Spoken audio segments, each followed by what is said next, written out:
everyone, welcome to today's episode of our podcast.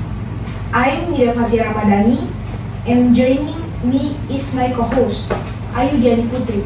How are you doing today, Ayana? I'm doing great, Clara. Thanks for asking. Today we have a really important topic to discuss students' mental health. We know students today are facing a lot of pressure and we are here to unpack that. We are very fortunate to have two special guests with us. First, we have Dr. Kasia, a specialist in mental health. Welcome, Dr. Kasia. Thank you. I'm excited to be here and talk about this crucial topic. We're glad you could join us. And our second guest is Dr. Joshua, a general practitioner who's worked extensively with teenagers. Welcome, Dr. Joshua. Hi, thanks for having me. I'm looking forward to the discussion. Alright, let's jump right in.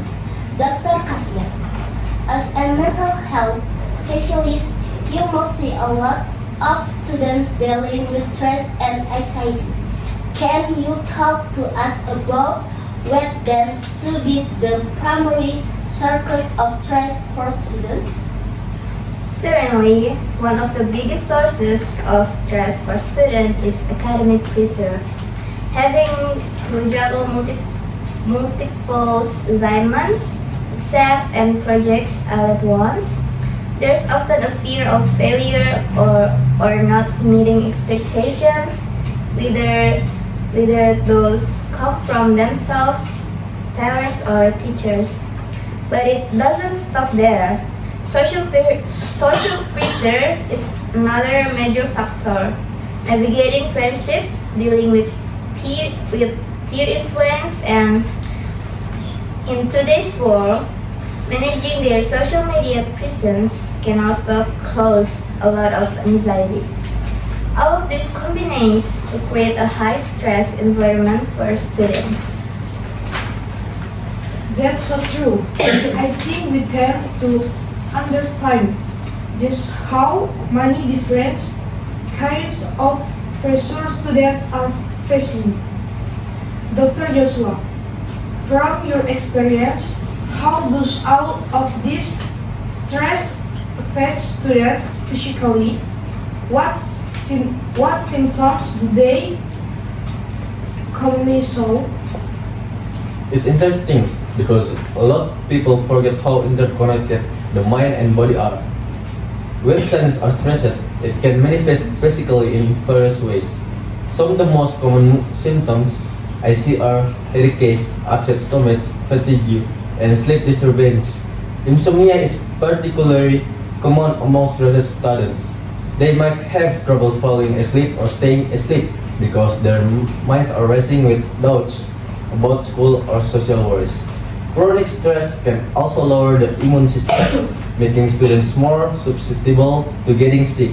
So, stress doesn't just affect how they feel emotionally, but it can take a toll on their overall health. That's really eye-opening. Some students may be going through physical challenges without even realizing that stress is the root cause. Dr. Kasia, what can students do to manage this kind of stress, especially when it feels overwhelming? The first step is awareness. It's really important for students to recognize when they are feeling overwhelmed or burnout. Once they realize they're stressed, they can start implementing small, manageable changes. One thing I often recommend is practicing mindfulness or relaxation techniques, like deep breathing or progressive muscle relaxation, which can help calm the body and mind. Physical activity is also very beneficial Even something as simple as taking a short walk or doing some light stretching is a great way to release tension. And of course, maintaining a balanced lifestyle, eating nutritious meals, staying hydrated, and getting enough sleep can go a long way in reducing stress. Mindfulness and physical activity are great tips.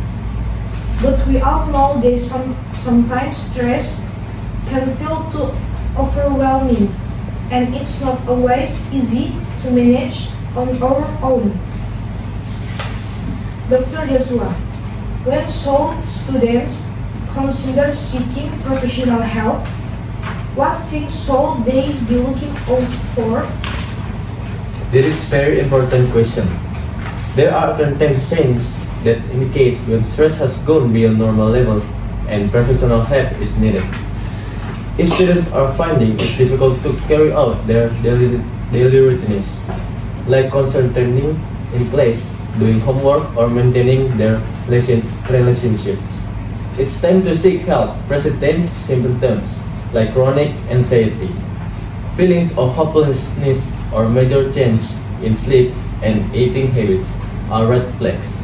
If stress is leading to panic attack or causing students to withdraw for activities they once enjoyed, those are also signs that they should reach out to counselor, therapist, or doctor. It's always better to seek help early rather than wait until the situations get worse. That's really helpful to know. Sometimes students may feel like they need to talk it out or that their stress is not serious enough to want help. But it's important to recognize when to get support. Dr. Kasia, do you find that there's still a stigma around seeking help for mental health among students? Yes, unfortunately, there's still a bit of stigma surrounding mental health in some communities. Although it's improving, many students feel that they're supposed to handle everything on their own or that seeking help is a sign of weakness. But the truth is, asking for help is a sign of strength. Mental health is just like physical health. If you're feeling unwell, you go to the doctor. The same should apply to mental health. It's essential for students to understand that it's okay not to be okay sometimes, and there are professionals who can provide the support they need. That's such an important point. We really need to keep normalizing conversation about mental health. Dr. Joshua, do you have any suggestion for how school can better support students in managing their stress and mental health? Schools play a vital role in supporting students' mental health. One thing schools can do is provide accessible counseling service or have a dedicated mental health professional on site. It's important that students know they have someone they can turn to if they struggle. Schools can also incorporate more mental health education into their curricula, teaching students both stress management, emotional regulation, and self-care strategies. Additionally, creating a supportive and open environment where students feel comfortable talking about their feelings without judgment can make a huge difference. Absolutely. Schools could be a safe space for students to talk about what they are going through. Before we wrap up, I did love to hear a final piece of advice from both of you. Dr. Kasia, what's your message to students who may be feeling overwhelmed right now? My message to students is to take things one step at a time. It's easy to get overwhelmed when You're facing a lot of pressure, but remember that you don't have to do anything perfectly. Prioritize your well-being and don't hesitate to take breaks and when you need them. Reach out to friends, family, or professionals if you're struggling. You're not alone in this. That's wonderful advice. And Dr. Joshua, what would you say to students who are trying to balance their mental and physical health? I would remind students that balance is key. It's important to make time for both work and rest. Pay attention to your body needs. If you are feeling exhausted, give yourself permission to take a break. Staying active, eating well, and getting enough sleep are crucial for both your physical and mental health. And remember, seeking help when you need is part of staying healthy. Thank you so much, Dr. Kasia and Dr. Joshua, for sharing your insights and advice with us today. We've learned so much about how students can better manage stress and take care of their mental health. Yes, thank you, Bob. And to our listeners, we hope you found this discussion helpful. Don't forget to take care of yourself and rest of if you need support. Well, see you next time. Thank you. Bye.